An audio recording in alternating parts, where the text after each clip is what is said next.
That's a big step up for an old guy. So I'm Robert Goetzl. I'm related to Chris Martin. And before I go any further, I need to say that I'm so happy to be back here in NAMM, and I'm so grateful for the privilege to decorate Martin guitars for the company. And, you know, my Martin colleagues, they always support these endeavors. And I can't tell you how much I appreciate that. A fellow asked me what I do for the company, and I struggle sometimes when people ask me that.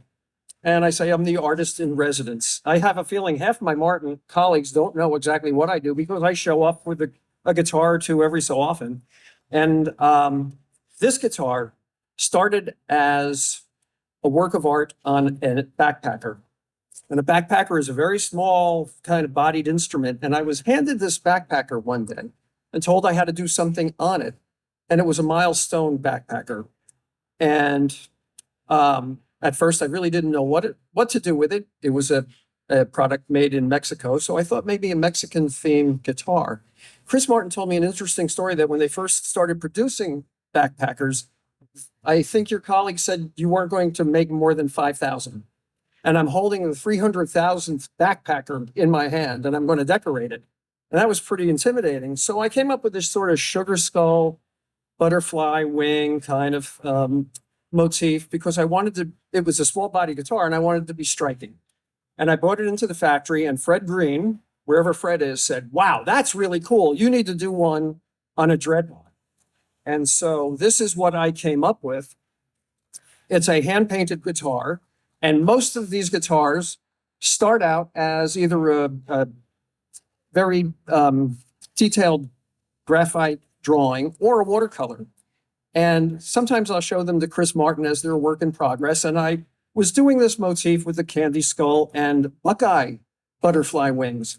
And normally when I send a beautiful piece of artwork off to Chris Martin, he sends me back a text that says, cool, nice.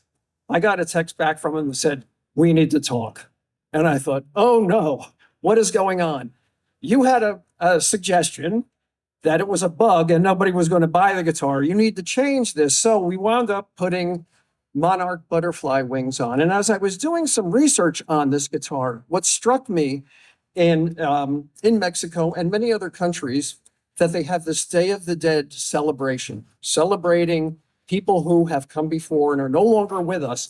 And the monarch butterfly plays a role in that belief, where some believe that it's the spirit of their ancestors. The candy skull theme is a decorated skull that is given to children to celebrate not the death of somebody, but the fact that they're still with us, right? So I combine these two things to create this motif on a guitar. And if you have any questions or would like to look at it a little closely after the press event, please do so. The small, very small paint strokes with watercolor mixed with some acrylic emulsion that hardens on the guitar body. And what I most consider the most important thing is that I have to realize, first of all, that the canvas has a big whopping hole right in the middle of what I want to do and a bridge. But most importantly, the Martin name is on the headstock. My name is up under here somewhere. It still has to sound really good. And the next guitar that I'd like to talk about, I'm going to let Craig play it. You want to hold it? Sure. So I usually come up with an idea on my own, but one of my esteemed colleagues and somebody who I've been working with for about 16 years, Tim Teal, suggested we should do a koi fish guitar. And that opened a unique door for me, because now that sound hole and that bridge, even though it's sort of right in the middle of my beautiful canvas, I can now design fish to go around it as if they're actually swimming around the body of the guitar. And it is the same process. I mean, to be lucky enough to paint on a Martin guitar and consider that it still has to sound good, not like a brick with strings, is a very painstaking process, I have to tell you. And there's a lot of stress involved, because you don't crinkle up a guitar if it's not turning out right, like a piece of paper. You keep struggling through it. Somebody told me that they thought this was one of the best things I've done.